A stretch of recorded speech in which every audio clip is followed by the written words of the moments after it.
அப்ப 80ல இவர் டிஸ்மிஸ் ஆகி எலெக்ஷன் வரும்போது ஜனாதிபதி ஆச்சு. அப்ப உளவுத்துறை வந்து கருணாநிதி சொல்றதெல்லாம் கேட்பான். ஒரு உளவுத்துறை கூப்பிட்டு கருணாநிதி சொன்னார், யோ நான் இருக்கும்போது எம்ஜிஆர் இருக்கும்போது என்ன பத்தி அவ்வளவு நியூஸ் எடுத்து கொடுத்தீங்க.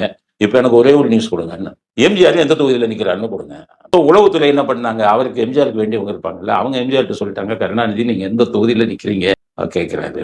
அப்படியா அப்படின்ட்டு சரின்னு எம்ஜிஆர் ஒன்றும் பேசல. எம்ஜிஆர் என்ன பண்ணாரு, கருணாநிதி எந்த தொகுதியில நிக்கிறாருன்னு சொல்லி முதலையே பார்த்து சென்னை அண்ணா நகர்ல கருணாநிதி நிக்கிறாருங்கிறத தெரிஞ்சுக்கிட்டு, அண்ணா நகர்ல பிரபலமானவங்க யாரு, மக்கள் அபிமானத்தை பெற்றவங்க யாருன்னு சொல்லும் போது சொல்லியிருக்காங்க எல்லாருமே, ராஜாஜிக்கு நெருங்கியவர் ஹாண்டேன்னு இருக்காரு.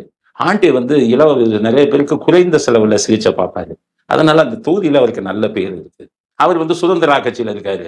அப்ப எம்ஜிஆர் ஹாண்டேயை கூப்பிட்டு அனுப்பி, உங்களை நான் அதிமுக சேருங்க, உங்களுக்கு ஒரு பதவி கொடுக்கணும்னு விரும்புறேன். ஹாண்டே வந்து அதிமுக சேர்ந்தார். ஹாண்டேக்கு சொல்லாம அதிமுகவின் வேட்பாளர் அண்ணா நகருக்கு கருணாநிதி எதிர்த்து போட்டியிட போகிற டாக்டர் ஹாண்டேன்னு அறிவிச்சிட்டார். ஹாண்டேக்கே ரொம்ப அதிசயமா போயிடுச்சு, என்ன நம்மளை போட்டாரு அப்படின்னு. அப்ப சொல்லியா இருக்கிற, நீங்க ஜெயிச்சிருவீங்க, நீங்க போய் வேலை பாருங்கன்னு எம்ஜிஆர் சொல்லிட்டார். எப்பவுமே நான் உங்க கட்சி தான்